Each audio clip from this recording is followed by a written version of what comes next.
9h30 sur Europe 1, le journal des médias avec Paul-Henri Alain. Et à la une ce matin, Patrick Cohen s'exprime pour la première fois sur son arrivée sur Europe 1. C'est à vous, on connaît le nom du premier invité d'Anne-Elisabeth Lemoine. Et Claire Chazal réagit à la polémique de la robe rouge d'Audrey Crespo-Marin. Et on commence donc avec Patrick Cohen qui s'exprime sur son arrivée sur Europe 1. Le nouveau matinalier d'Europe 1 a accordé une interview au magazine Téléops et le journaliste l'assure, il n'est pas question de reproduire ce qu'il faisait sur France Inter. On apprend que la tranche s'appellera désormais Europe Matin et que la place sera faite pour l'information. Il a considéré qu'il fallait élaguer la matinale, les éditos et billets d'humeur seront donc raréfiés. Il n'y aura désormais plus qu'une seule interview entre 7h et 9h à 8h15 et c'est lui qui l'amènera. Et de 9h à 9h30, ce sera une séquence culturelle. Côté télé, Patrick Cohen révèle avoir hésité à quitter C'est à vous, mais a finalement pris la décision d'accompagner Anne-Elisabeth Lemoine dans ce baptême du feu pour sa première année à la tête de l'émission. C'est à vous justement, on connaît le nom du premier invité. Et c'est un beau coup pour Anne-Elisabeth Lemoine qui recevra pour sa première ce lundi Julie Gaillet, la productrice et compagne de François Hollande. Rappelons-le, le couple qui s'est affiché cet été semble plus propice à se dévoiler. Alors qui sait, Anne-Elisabeth Lemoine sera-t-elle la première à recevoir les confidences de Julie Gaillet sur sa vie privée? Réponse lundi sur France 5. On connaît le nouveau visage des grands rendez-vous d'Europe 1. C'est une information révélée par le site Pure Média. Le journaliste du service politique d'Europe 1, David Doucan, succédera à Fabien Amias, qui lui-même avait succédé à Jean-Pierre Elkabbach en janvier dernier. À la tête du grand rendez-vous, rappelons-le, Fabien Amias sera à la rentrée le nouvel éditorialiste de la matinale de LCI, aux côtés de Pascal de la Tour du Pin, mais également à la tête d'une interview politique tous les soirs avec David Pujadas entre 18h et 20h.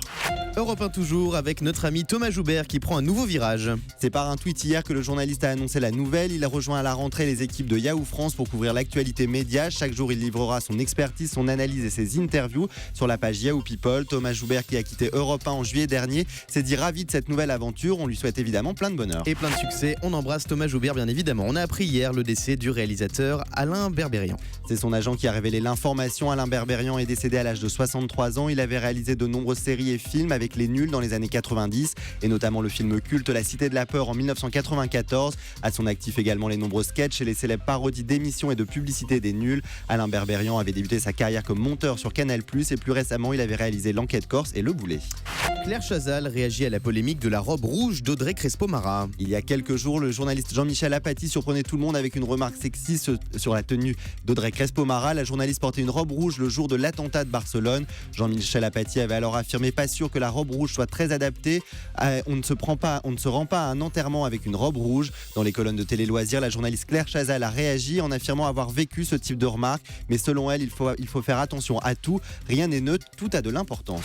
Polémique toujours chez les Miss, l'affaire des tatouages continue. On pensait l'affaire terminée après la réaction de Sylvie Tellier. Eh bien non, désormais c'est une pétition qui a été lancée pour demander le retour de Miss Martinique dans le concours Miss France.